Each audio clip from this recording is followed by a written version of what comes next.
Welcome to Criminologist. Today we're diving deep into three haunting cases that span decades, showcasing the relentless pursuit of justice. These stories reveal the resilience of investigators and the power of modern forensic science. Sherri Herrera. In 1993, Sherri Herrera, a mother of four, was 30 years old. She lived in Tulare County in California. She was a known sex worker and had problems with drug addiction. However, she put her life in danger every day to support her kids. She often worked by the highway rest areas.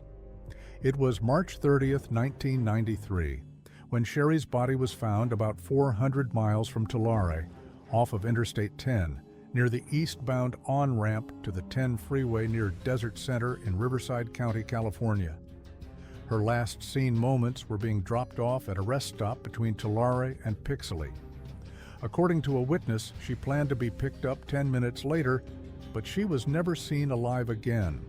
Somehow, she had traveled or had been moved over 400 miles from her hometown with no explanation. DNA evidence was found among the items. However, stumped by this huge distance, and with a lack of DNA technology and no suspects, the case went unsolved. Though local investigators at the time were unable to identify a suspect using the crime scene artifacts, they handled the case with care by properly packaging evidence and caring for it as the years passed and technology progressed. In 2002, investigator Mike Thompson of the Riverside County District Attorney's Office and a former member of the Riverside County Sheriff's Department Cold Case Unit, alongside Texas Ranger Danny Briley, worked together on the case. They decided to upload the DNA found to the database known as CODIS, and about 5 years later, a match was made. Although a match was made to DNA in CODIS, no name or identity was associated with the DNA sequence. The match was made in question with another case of a murdered prostitute named Shenda Hayes. Shenda Hayes was a woman who was found murdered and assaulted in April of 1992 in Titus County, Texas. Shenda Hayes was also working as an escort and had been strangled with a cord by what police call, quote, a device made of wire and cord in a manner to control the victim. It was believed she was also sexually assaulted.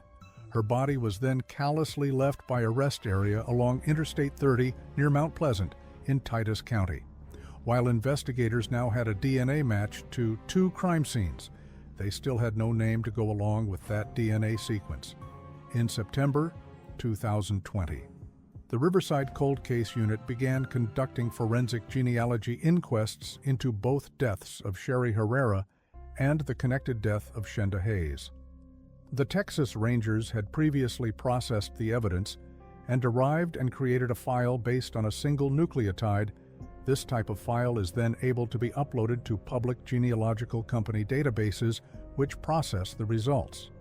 The results are then compared to results sourced by DNA kits purchased by the general public, such as Kits 23, and Me and Ancestry.com. Thompson said that, according to his investigatory notes, which he calls a, quote, family tree, there were 6 relatives who live in or around Waco, Texas, who were in the right genetic range for a more direct comparison. A saliva swab was taken from the mouth of the narrowed suspect on April 26, 2022, and the DNA profile matched from both evidence taken from the crime scene of Sherri's death and to that of a crime scene from the murder and careless dumping of Shenda Hayes. Finally, in May of 2022, retired truck driver Douglas Thomas was arrested in Waco, Texas for the murder of Shenda Hayes AA and is being held with a $2 million bond. In June, Thompson reached out to a lead investigator in that case with the DNA match. Forensic genealogy was used to connect the DNA of Thomas's to the crime scene of Sherri Herrera as well. In June 2022, Thomas was charged with the murder of Sherri Herrera. Once the trial in Texas is complete, he will then be brought to California to be prosecuted for her murder. Thomas had been driving cross-country for 4 decades, so investigators warn his body count may be higher than we know. As the interstate routes are notoriously dangerous places for women to be without her own transportation or protection. Numerous bodies of women, likely escorts or unhoused people, are found every year along the interstate routes, and due to the anonymous nature of the countless truck drivers and commuters traveling in and out of the area, very few cases are ever closed. Bethany Ann Decker. In January 2011, Bethany Ann Decker, 21, was struggling to come into adulthood.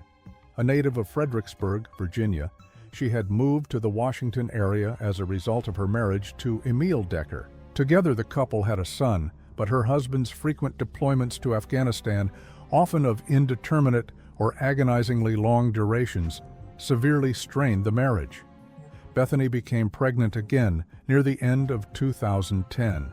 She was struggling to stay faithful to an absent husband, and she eventually moved into her own apartment in Ashburn, Virginia, when she was 4 months along in her pregnancy. She left her son with her in-laws in Maryland and worked at a restaurant. While working at the restaurant, she had met Ronald Roldan, around 30 at the time, and became romantically involved with him. He soon moved into her new apartment and established himself as controlling and possessive partner. He would regularly demand that she send him photos of her from her cell phone so he could be sure she wasn't with anyone with whom he didn't want her to associate. Decker's parents had developed a plan to get her out of the situation, but they were never able to implement it.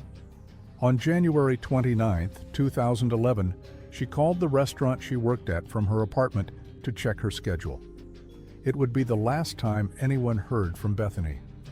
Both her husband and Roldan claimed to have seen Bethany that day, but neither of the men's claims could be independently verified. When Decker was not at the airport to see her husband off when he returned to Afghanistan, their friends assumed the couple's marital problems had simply gotten worse over time. Their concerns became more urgent when, over the next few weeks, messages sent through Bethany's personal Facebook page, purportedly from Bethany herself, alarmed friends, as they were not in the tone or written voice of Bethany. It would be revealed that her friends were in fact messaging with the killer himself, masquerading as the slain Bethany. In late February, 3 weeks after anyone who knew Decker besides her husband and boyfriend, who were unreliable sources, her friends and family were concerned enough to begin looking for her. Her grandparents drove by her apartment and noticed that her car was parked at an unusual angle with a flat tire and lots of dust. Bethany usually kept her car in better shape, and this visual was so unlike her that they finally decided to report her missing. The investigation caused Bethany's husband to come back from Afghanistan early, and he cooperated fully with police. Roldan moved out of their shared apartment and told police he merely thought she'd gone back to her husband. But he told different investigators different things about when he'd last seen her car parked outside, and then it turned out he had an arrest history for some minor offenses, including smashing a window. A search of the apartment and the fields nearby failed to turn up anything that could support an arrest warrant, so Roldan was free to go and soon stopped cooperating with investigations. He was named a person of interest, but no concrete evidence was able to lead to an arrest. Roldan would remain in Northern Virginia until, after a subsequent girlfriend tried to escape his wrath by moving away to Pinehurst, NC, Roldan followed her there to continue his abuse. One night, the two got into an argument which escalated to a physical struggle, during which he menacingly informed her that he could, quote, make people disappear. He even fired a gun at her. She was able to jerk away from him enough that the bullet damaged her eye and she lost sight in one eye. But police say that was a far better outcome than the bullet taking her life. Police arrested Roldan and charged him with attempted murder. His ex-girlfriend would later go on the American television talk show Dr. Phil to tell her harrowing story. Roldan was serving time for this assault, while the investigators continued looking into Bethany's death. A problem with the evidence recovered led prosecutors to drop the more serious charge of attempted murder in exchange for a guilty plea of 2 counts of assault. Prosecutors from Loudoun County had tried while he was awaiting trial to get him to tell them something, anything, about what had happened to Bethany, but Roldan invoked his Fifth Amendment rights and told police nothing, and investigators announced it would be deporting him to Bolivia when he was released, as their hands were tied without further evidence. Because of the lack of evidence in Bethany's disappearance and a lack of a body ever located, while there was little doubt that Roldan was responsible for her disappearance, police wondered if there would ever be enough evidence to charge him. Even though he has admitted that he had killed before to the girlfriend during the gunfire that led to his prison sentence, many feared that after he finished his sentence on the assault, Roldan would simply be deported to his native Bolivia and, in all likelihood, never have to face justice. Prior to Roldan being released in 2020, Bethany's family feared he would escape conviction, but upon his release from his prior incarceration, he was arrested on the charges of murder that he recently pleaded guilty to. Roldan was arrested on abduction charges in Bethany's case as soon as his sentence ended. Prosecutors in Loudoun County got an indictment, although they have never disclosed what evidence they had, and almost 2 years later, Roldan has finally entered his recent plea of guilty. The evidence does not seem to include the recovery of Bethany's body, however, as no media reports indicate that her remains were located. Sentencing of Roldan is scheduled for February of 2023, however. His plea of guilty might make that trial quite short, a relief to friends and family of Bethany. Her case was solved after over a decade. Holly Marie Clouse. On June 9, 2022, the Cold Case and Missing Persons Unit, alongside the Texas Attorney General's office, announced that another case had been solved due to genetic genealogy. Holly Marie Clouse, who had last been seen by her family was 1980 and believed to be deceased, is in fact alive and well. The woman formerly known as Baby Holly Marie was found just over 40 years after her parents were found brutally murdered in rural Houston, and she was deemed missing and endangered. Dean and Tina Clouse were last photographed with their infant daughter, Holly Marie, in 1980, shortly before all 3 mysteriously disappeared. Holly has not been seen since shortly after the photo was taken. A year later, Holly's parents, Dean and Tina Lynn Clouse, were found murdered in Houston on January 12, 1981, while the crime scene was processed, but alarmingly, there was no sign of the couple's infant, a baby girl. The baby's father, Dean, was beaten to death, while her mother, Tina, was strangled. Due to a lack of IDs, the couple's identification using advanced DNA techniques was delayed until 2021. Assisted by agencies in 3 states, a search for records of their child, who was born Holly Marie Clouse, by Texas investigators resulted in her surprising discovery, a rarity when compared to the many missing and exploited children never recovered. Holly Marie Clouse is now a mother of 5 living in Oklahoma. It is fitting that investigators came to Holly's place of employment to make the positive identification in person on June 7th, which would have been her father Dean's 63rd birthday. Just hours later, the Oklahoma mother of 5 was able to be reunited online with her family from both sides.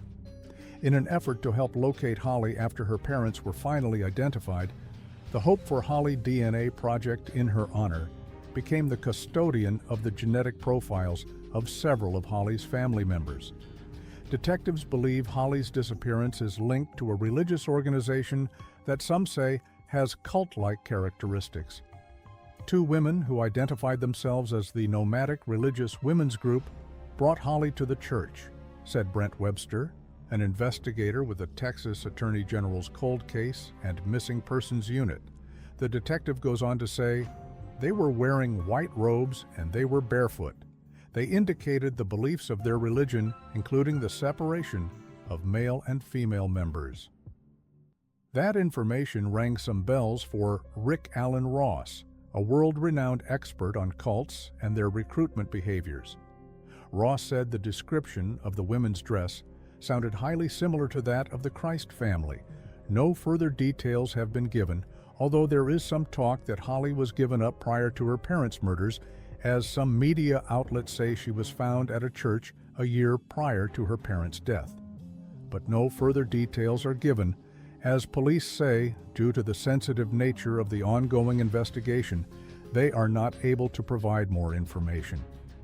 While questions remain as to how Holly was able to go missing and remain undetected, she is alive and well, and to her remaining family on both her mother and father's side, this is the best resolution they could have hoped for.